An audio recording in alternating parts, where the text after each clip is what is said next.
که لازم بود گفت. من تکرار نمی‌کنم. فقط میگم خوش آمدید.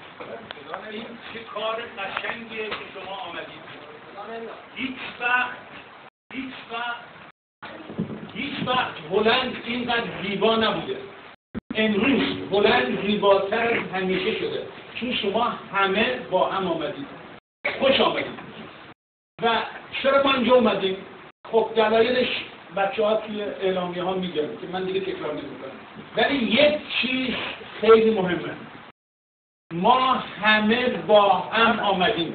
این رو من کلمنیست هستم. کلمنیست اجازه داره هر چی میخواد بگه. بنابراین اگر کسی دست من ناراحت شد طبق قانون هلند اجازه داره ناراحت بشه. بنابراین کسی اعتراض نکنه. من اگه چیزی گفتم قانون مطبوعات هلند به کلمنیست 5 برابر 10 برابر افراد معمولی اجازه سخن گفتن میده. خواهش میکنم مرا تحمل کنید. کسی که سخن دیگری را بعد از 30 سال منظورم ایرانی هاست اینجا تحمل نکند عقب افتاده. عقب مونده.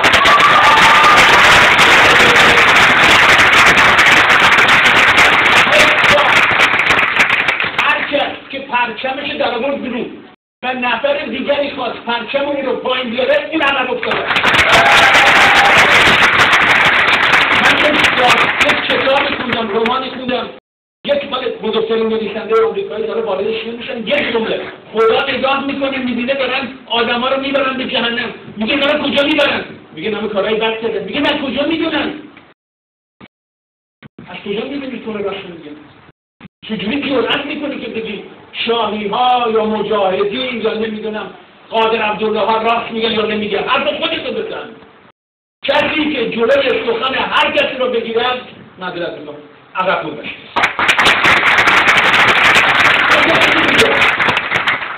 من فردا یک مقاله کلمنیست هستم می‌نویسم. فردا یک مطلبی از من میاد توی روزنامه. امروز من به شما میگم چی نوشتم. شاید خوب باشه. نوشتم ما کجا ایستاده ایم؟ جنبش آزادی، جنبش هرفورمینگ یا آزادی خواهی ما 150 سال پیش شروع شد. سال 1835. یعنی مطابق با انقلاب صنعتی در اروپا. اولین کسی که بلند شد میرزا ابوالقاسم قائمقام بود. من افتخار دارم که یکی از نوه‌هاش باشم. اوکی. قائمقام بود. او اولین کاری که کرد دانشجویانی به مسکو، به پاریس، به لندن فرستاد تا با نوع زندگی اروپا آشنا بشن. می‌بینید اونو کشتنش. بعد از قائمقام امیرکبیر اومد. اولین کلمه قانون، کتاب قانون، مجلس، نقاب که چیز خوبی نیست از دهن امیرکبیر بیرون اومد و می‌دونید کشتنش.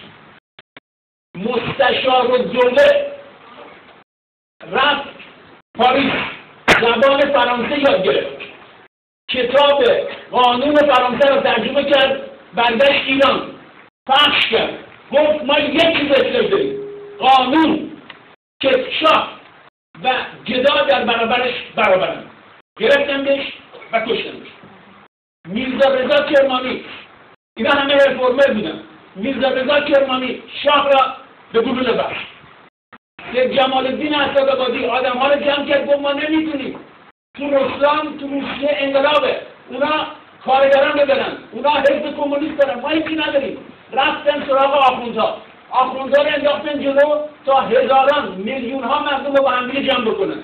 برای اولین بار به این شکل آخوندها وارد سیاست شدن و انقلاب مشروطه اتفاق افتاد. رفرم. رضاخان اومد و اون حالا خیلی چیزایی که میتونید بگید، ولی اون رفرم رو، اون حرکت‌های جلو روی رو، پیشرفت رو چندین سال جلو آورد. او اولین مردی بود که زنان را بهشون گفت چادر بی چادر برید تو خیابونا. کارهای دیگری کرد. من در مورد حرفم دارم حرف میزنم. رضاخان رو گذاشتن کنار. عروسش فرح دیبا اومد. اون کار حرفم رو از زاویه زنان، از زاویه‌های دیگر خیلی زیاد جلو آورد. ولی شوهرش ماریونت آمریکا بود. اون محمد رضا شاه مصدق را که اولین نماینده نخست وزیر دموکرات انتخاب شده آمریکا بود، ایران بود به دست آمریکایی ها، به دست CIA گرفتنش، گذاشتنش کنار و جنبش آزادیخواهی ایران رو جلوش گرفتن. سال 15 خرداد 1342 خمینی بر علیه آمریکا و بر علیه شاه بلند شد، گرفتن گذاشتنش بیرون. انقلاب اومد، حزب شروع شد، خیلی جلو اومدیم و چه اتفاق افتاد؟ 30 سال صبر کردیم، بهارای اتفاق افتاده. ممکنه دیگران نظرات دیگری داشته باشن. انقلاب اتفاق افتاد، بچه‌های ما 30 سال تمام به ماها، به نسل گذشته هی سرزنش کردن، گفتن که بابا تو این زندگی کسی به ما دادی، بابا تو این مادر تو این زندگی دردناک به ما دادی، مادر این تقصیر توه. ولی خودشون رفتن تو خیابون‌ها که اشتباهات پدرانشون رو، مادرانشون رو تصحیح بکنن و اونا کاری کردن کارشان. دوستان کلمه سرکوب رو به کار نبرید، نگید جنبش رو سرکوب کردن تمام شد. اونها کاری کردن کارشان. با حالا نوبت ماست.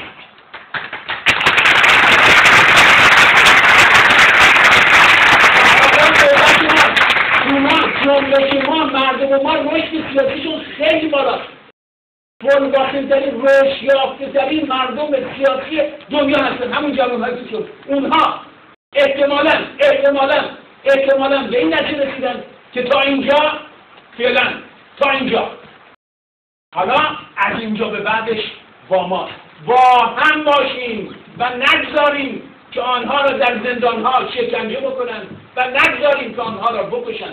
با هم باشیم، همدیگر را دوست داشته باشیم. امروز اینجا باشیم، گرمه، برید بیرون تا ساعت 4-5 صبر بکنید، یک لحظه شاد باشید، غمگین باشید، ولی جشن بگیرید حادثه بزرگی را که اتفاق افتاده.